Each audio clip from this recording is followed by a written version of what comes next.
Hello aspirants, welcome to this medieval history series जिसमें हम provincial kingdoms of medieval India का जो topic है इसके बारे में डिस्कशन कर रहे थे। लास्ट के लेक्चर्स जो थे उसमें हमने विजयनगर किंगडम के बारे में भी डिस्कशन कंप्लीट किया था and we have completed with Bahmani kingdom. जो बहमनी एडमिनिस्ट्रेशन था उसके बारे में भी डिस्कशन हो चुका था और इन दोनों के बीच का जो कॉन्फ्लिक्ट था वो भी हमने डिस्कशन जो है इसके बारे में डिस्कशन किया था। और जो बहमनी सल्तनत है इसको भी हमने एकदम डिटेलिंग के साथ अच्छे से समझा था। ये हमारे लिए इम्पोर्टेंट है, ये दोनों parts that is Vijayanagar as well as Bahmani सल्तनत बोथ आर वेरी इम्पोर्टेंट हमारे एग्जाम के परस्पेक्टिव से। आज का जो नेक्स्ट टॉपिक है, अभी ये हमने देखा था विजयनगर और बहमनी सल्तनत को। इसके बाद जो हम देखने वाले हैं that is about the western India को। वेस्टर्न इंडिया के अंदर हम कवर अप करेंगे गुजरात का एरिया, मालवा एंड मेवाड़।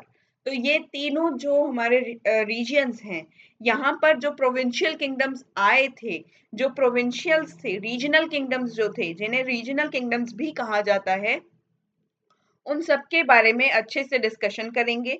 गुजरात, मालवा और मेवाड़, ज्यादा जो है इसमें इतना जो है ज्यादा किंग्स नहीं होंगे इन तीनों के अंदर। दो या तीन इस तरीके से किंग्स हर जो है रीजनल किंग जो है किंगडम के अंदर आने वाले हैं। इसके साथ साथ वेस्टर्न भी डिस्कस करेंगे, ईस्टर्न का जो ईस्टर्न इंडिया है वहां पर हम भी देखेंगे कि उस साइड के ऊपर भी कौन कौन से जो रीजनल किंगडम्स थे वो कौन कौन से अराइज किए थे। तो ये हमने पहले देखा डेक्कन का जो रीजन था वहां पर। अभी हम पहुंचे हैं वेस्टर्न के ऊपर, इसके बाद देखेंगे ईस्टर्न का पार्ट। उसके बाद नॉर्थ इंडिया के अंदर कश्मीर में कौन से रीजनल किंग्स थे, कौन से रीजनल डायनेसिटीज थी जो अराइज की थी, उनके बारे में सब डिस्कशन होगा। और इस तरीके से हम हमारे प्रोविंशियल किंगडम्स को जो है हम कवर अप कर लेंगे।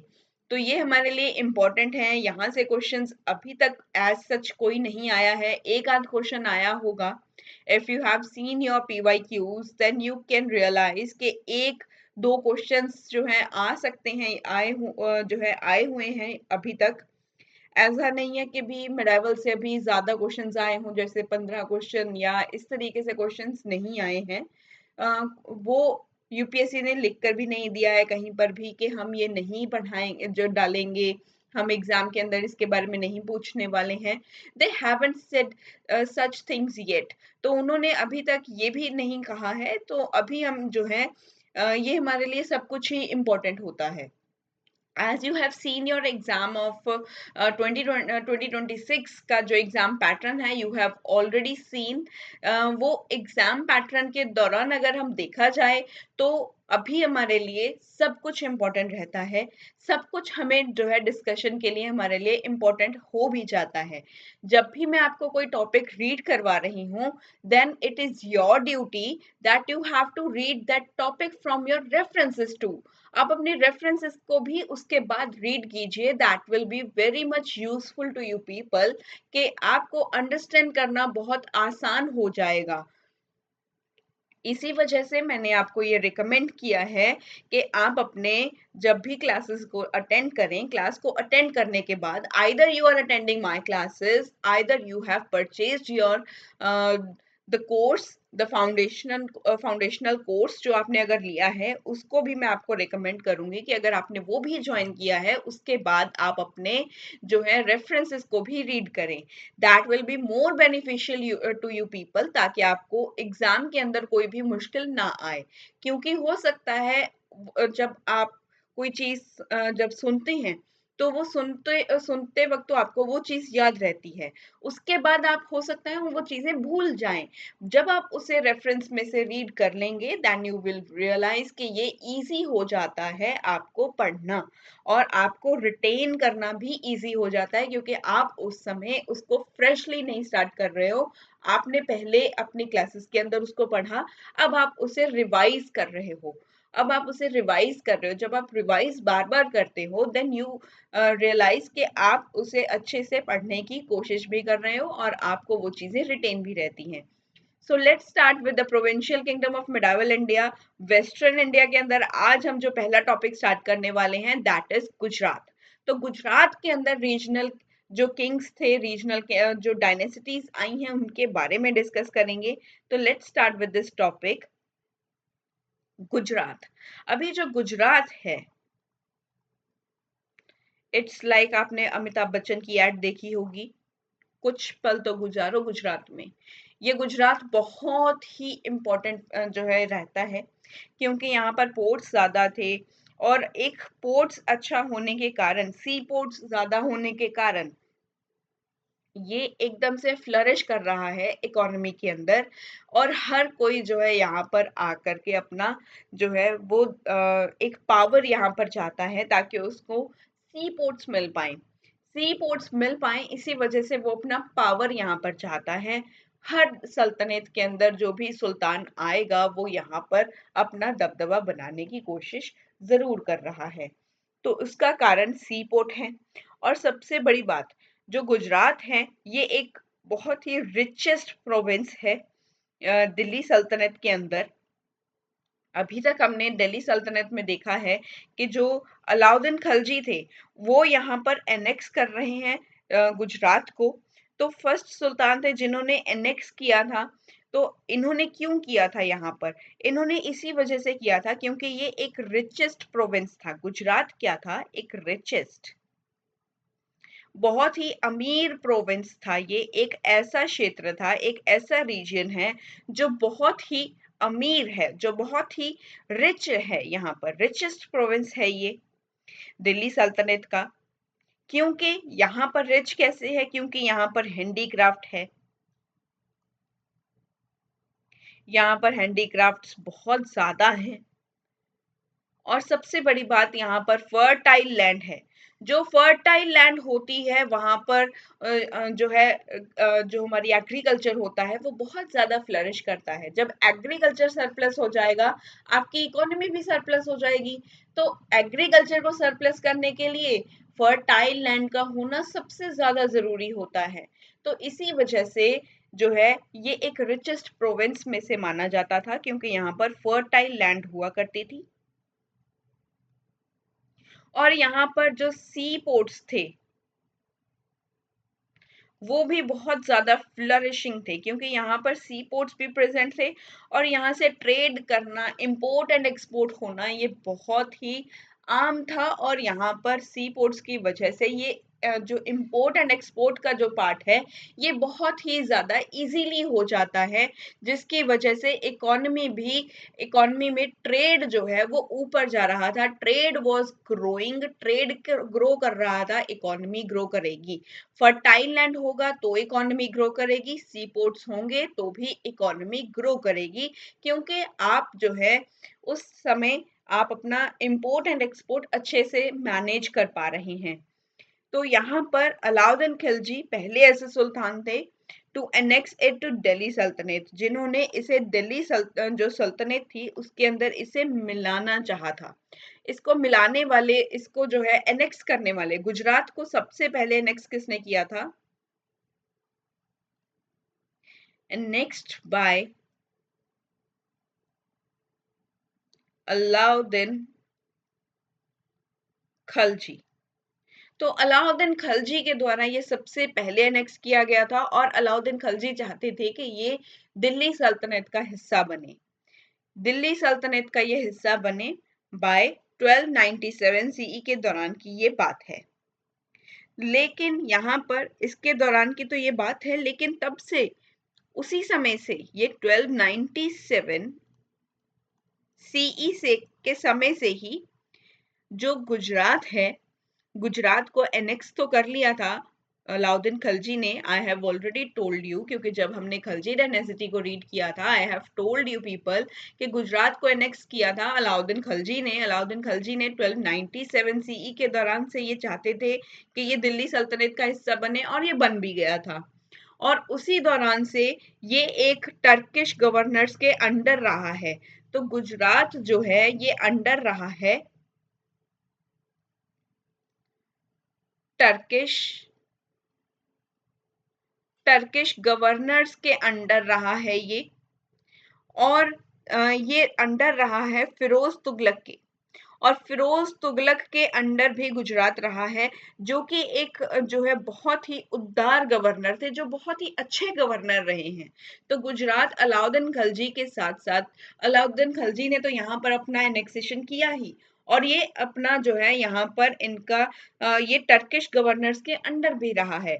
इसके साथ साथ ये जो है फिरोज तुगलक के अंदर भी रहा है। फिरोज तुगलक भी यहाँ पर एज अ गवर्नर रहे हैं गुजरात के ऊपर, और ये फिरोज तुगलक बहुत अच्छे गवर्नर थे। ये बहुत ही जो है एक उदार किस्म के जो है इंसान थे, बहुत ही अच्छे और दयालु किस्म के इंसान थे, बहुत अच्छा यहाँ पर ये वर्क कर रहे थे। फिरोज तुगलक गुजरात जो है, इट वॉज अंडर, ये फिरोज तुगलक के अंडर भी रहा है। ये यहाँ पर गवर्नर रहे हैं, और एक हिस्टोरियन है दैट इज फरिश्ता। फरिश्ता के अकॉर्डिंगली ये बहुत ही हाईली लिबरल जो है एक व्यक्ति थे। ये बहुत ही लिबरल थे। फिरोज शाह जो थे, फिरोज तुगलक जो थे, फिरोज शाह तुगलक जो थे, ये बहुत ही, ये फरिश्ता कहते हैं, फरिश्ता इज एन, ये हिस्टोरियन है, ये हिस्टोरियन है। और अकॉर्डिंग टू फरिश्ता, जो फरिश्ता कहते हैं कि जो फिरोज है, फिरोज तुगलक जो है, ये एक लिबरल पर्सन है। ये लिबरल जो है, हाईली लिबरल पर्सन है, and he encouraged Hindu religion to a great extent. और इन्होंने हिंदू जो रिलीजन है, इसको जो है बहुत ज़्यादा प्रोत्साहित किया है, इसको जो है इन्होंने बहुत ज़्यादा एक्सटेंड किया है, कि आप हिंदू रिलीजन को भी इन्होंने एक्सटेंड किया है फिरोज शाह तुगलक ने। तो इन्होंने, फिरोज शाह ने एक्सटेंड हिंदू रिलीजन, किसी और रिलीजन को भी इन्होंने जो है यहाँ पर एक्सटेंड किया है। और ये इनका एक हमें पार्ट दिखाई देता है कि ये बहुत ही लिबरल थे, इसी वजह से उसने इनको लिबरल बोला है। इसके बाद जो है इनको, फिरोज शाह तुगलक को जो है सक्सीड कौन करेगा, इनको सक्सीड करने वाले आएंगे यहाँ पर, he was succeeded by Zafar Khan.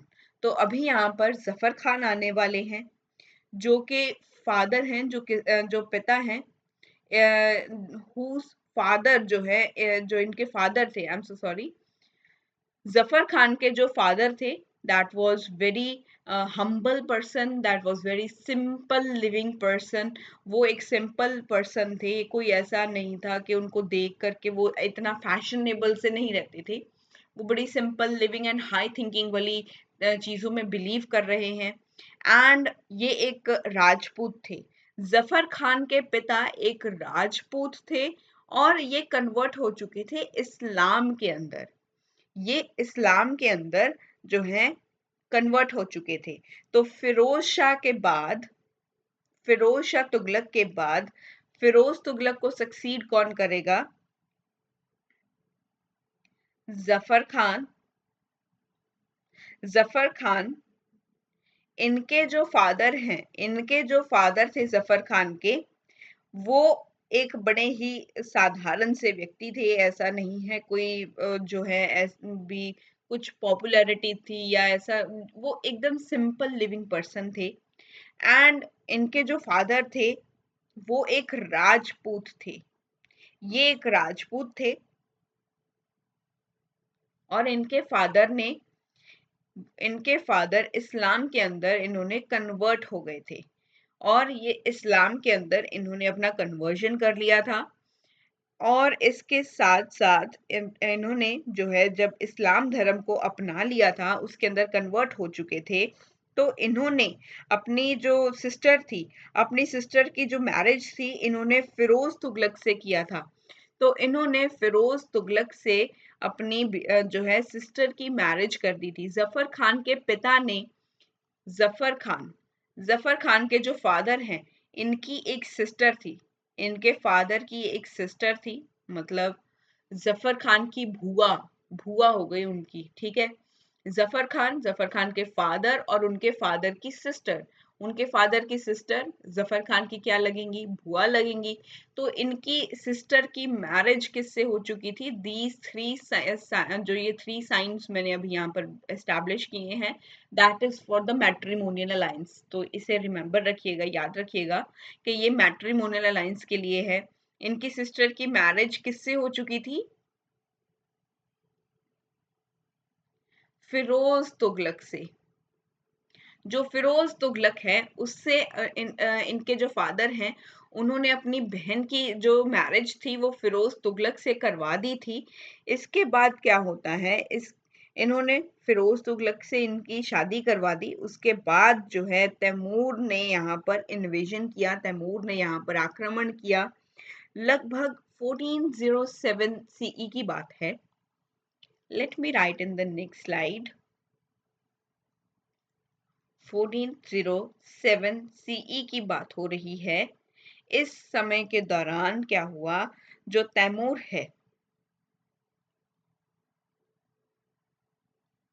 अभी ये जो करीना कपूर है उसका बेटा नहीं है, ये तैमूर है। तैमूर जो है, इसने जो है तैमूर ने क्या किया, इन्वेजन किया। इसने इन्वेजन किया, इसने आक्रमण किया। तो इसने आक्रमण जब किया गुजरात के ऊपर, उस समय यहाँ पर जो गवर्नर थे वो कौन थे, जब इसने इन्वेजन किया था उस समय जो गवर्नर थे, गवर्नर कौन था, फिरोज। तो जो है, sorry that is not Firoz, that is Zafar. I am so sorry, Firoz Firoz करते करते फिरोज ही याद रह गया। I am so sorry, that is Zafar Khan. Zafar Khan यहाँ पर एज अ गवर्नर बैठा था।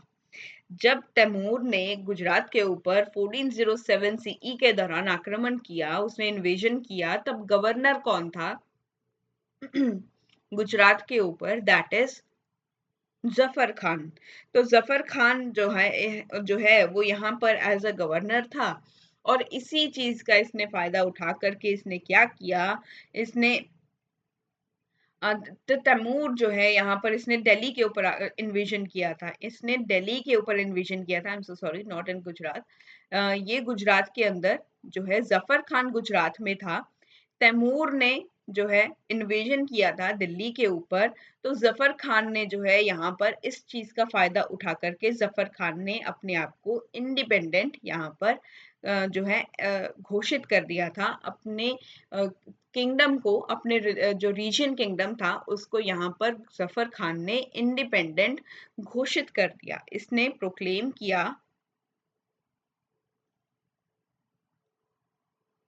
इंडिपेंडेंसी, अपनी इंडिपेंडेंसी को इसने प्रोक्लेम कर दिया था।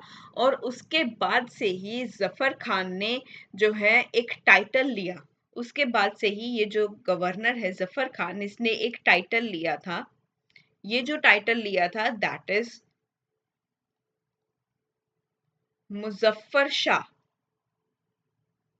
मुजफ्फर शाह का इसने टाइटल लिया था और इसी वजह से इसने एक डायनेसिटी को फाउंड किया, एक डायनेसिटी की इसने स्थापना की, दैट इज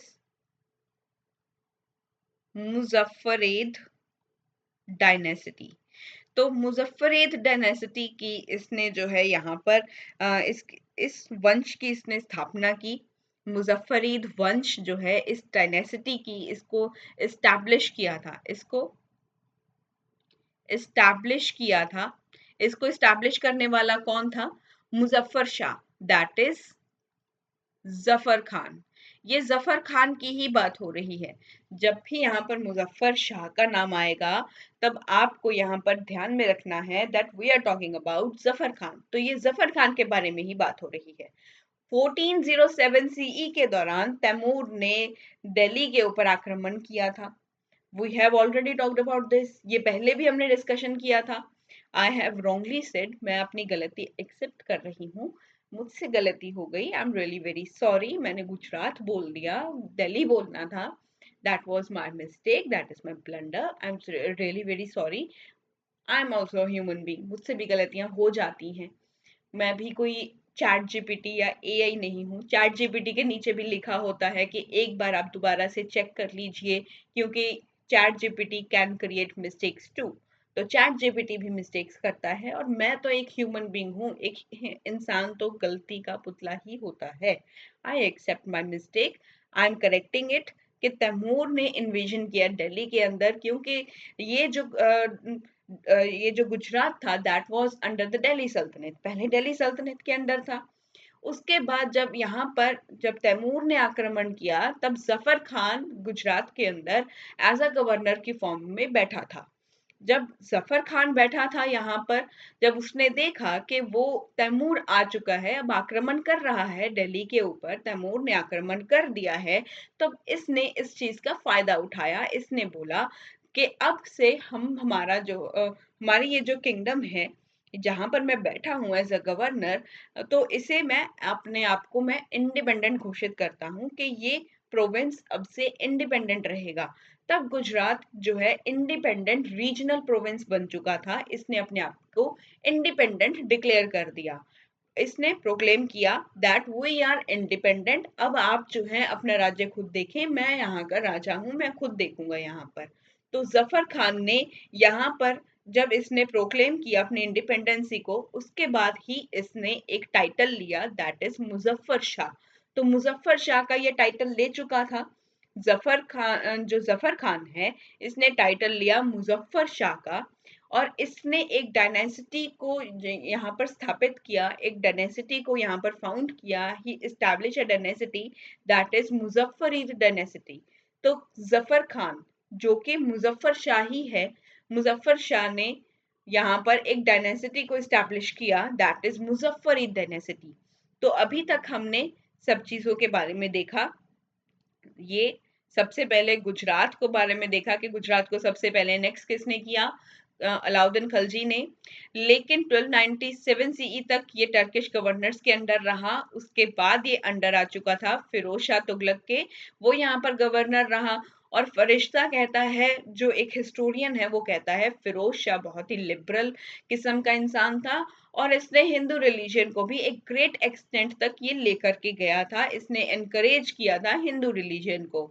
उसके बाद हमने देखा कि जो जफर खान है, जफर खान ने सक्सीड किया फिरोज शाह तुगलक को। फिरोज तुगलक को जो है सक्सीड करने वाला कौन आया था आगे governor, that is Zafar Khan. Zafar Khan के जो पिता थे, इनके पिता जो थे वो एक बहुत ही सिंपल पर्सन थे, और ये एक राजपूत थे, और इन्होंने इस्लाम को जो है, इस्लाम धर्म को इन्होंने अपना लिया था। उसके बाद इन्होंने अपनी बहन की शादी, अपने सिस्टर की मैरिज इन्होंने किससे कर दी थी, इन्होंने अपनी सिस्टर की मैरिज फिरोज तुगलक से की। फिरोज तुगलक से शादी करने के बाद उसके बाद हमने देखा कि तैमूर ने जब आक्रमण किया 1407 सीई के दौरान, उस समय गवर्नर जो बैठे थे that is Zafar Khan, Zafar Khan governor थे। जफर खान ने गवर्नर थे, और इन्होंने ही इस चीज का, इस आक्रमण का इन्होंने फायदा उठाते हुए अपने आप को इंडिपेंडेंट डिक्लेयर किया, और इन्होंने एक टाइटल लिया दैट इज मुजफ्फर शाह। मुजफ्फर शाह का इन्होंने टाइटल लिया। उसके बाद इन्होंने एक डायनेसिटी स्टैब्लिश की दैट इज मुजफ्फरीद डायनेसिटी। इसके बाद जो ग्रेट किंग्स यहाँ पर आने वाले हैं वो हैं, एक तो हमने अभी डिस्कस किया मुजफ्फर शाह के बारे में। मुजफ्फर शाह, जिन्हें जफर खान, जिन्हें जफर खान कहा जाता है, इनका टाइम पीरियड है 1407 सीई से लेकर के 1411 सीई तक का इनका समय है। तो ये हमने इनका टाइमलाइन देखा है। तो इनके बाद जो इम्पोर्टेंट रूलर आने वाले हैं, जिनको हम डिस्कस करेंगे डिटेलिंग के अंदर इन द नेक्स्ट लेक्चर के अंदर, दैट इज अहमद शाह। अहमद शाह आएंगे मुजफ्फर शाह के बाद में, और इनका टाइम पीरियड है 1411 से लेकर के 1441 सीई तक का इनका समय है। That will be discussing in the next lecture, वो नेक्स्ट लेक्चर में डिस्कस करेंगे। तो ये हमारे लिए एक इम्पॉर्टेंट है, जहां पर डबल टिक लगा है वो इम्पॉर्टेंट है। इसके बाद एक नेक्स्ट रूलर आएंगे दैट इज महमूद बेगरा। महमूद बेगरा। महमूद बेगरा आएंगे। इनका समय है 1459 से लेकर के 1511 सीई तक का, और ये भी हमारे लिए इम्पोर्टेंट है। और इसके साथ जो है हमारा जो गुजरात प्रोविंस है वो हम कवर अप कंप्लीटली हो जाएगा महमूद बेगरा के डिस्कशन के बाद। तो ये था हमारे दो इम्पोर्टेंट रूलर्स जिनके बारे में हम नेक्स्ट आने वाले लेक्चर्स के अंदर डिस्कस करने वाले हैं। तो आज के लेक्चर को हम यहीं पर वाइंड अप करेंगे। मिलेंगे नेक्स्ट लेक्चर में जिसमें अहमद शाह के बारे में हम डिस्कस करेंगे, क्योंकि ये हमारे लिए बहुत इम्पोर्टेंट है। तब तक के लिए बने रहिए मेरे साथ मिडावल हिस्ट्री की सीरीज में। अगर आज की वीडियो आपको अच्छी लगी हो तो इसे शेयर ज़रूर करना। Do subscribe the channel. Thank you so much for the love and support which you show towards my channel. और अगर आपको कोई भी दिक्कत आ रही है आपकी प्रेपरेशन के regarding, then you can directly contact with me through my YouTube channel. आप मेरे यूट्यूब चैनल के थ्रू मुझे कॉन्टेक्ट कर सकते हो। I will try to solve each and every problem of yours. And thank you so much once again. और अगर आपको और भी कोई प्रॉब्लम है आपके मेंस के रिगार्डिंग, क्योंकि मेंस अभी आने वाला है, I know mains is coming around, and best wishes to each and everyone, to those who are going to write their mains examination, and to those who are preparing for the next examination of prelims. तो जो prelims के next exam के लिए prepare कर रहे हैं उनके लिए मेरा best wishes ही हैं। अगर आपको कोई दिक्कत आ रही है ऑप्शनल के अंदर भी जो मेंस लिखने वाले हैं तो आप मुझसे डायरेक्टली कनेक्ट कर सकते हो। आपको जो है कोई भी गाइडेंस की ज़रूरत है तो भी आप मुझे बताएं। I will try to solve each and every problems of yours. I am telling you this once again. Thank you so much once again. Keep learning and keep motivated.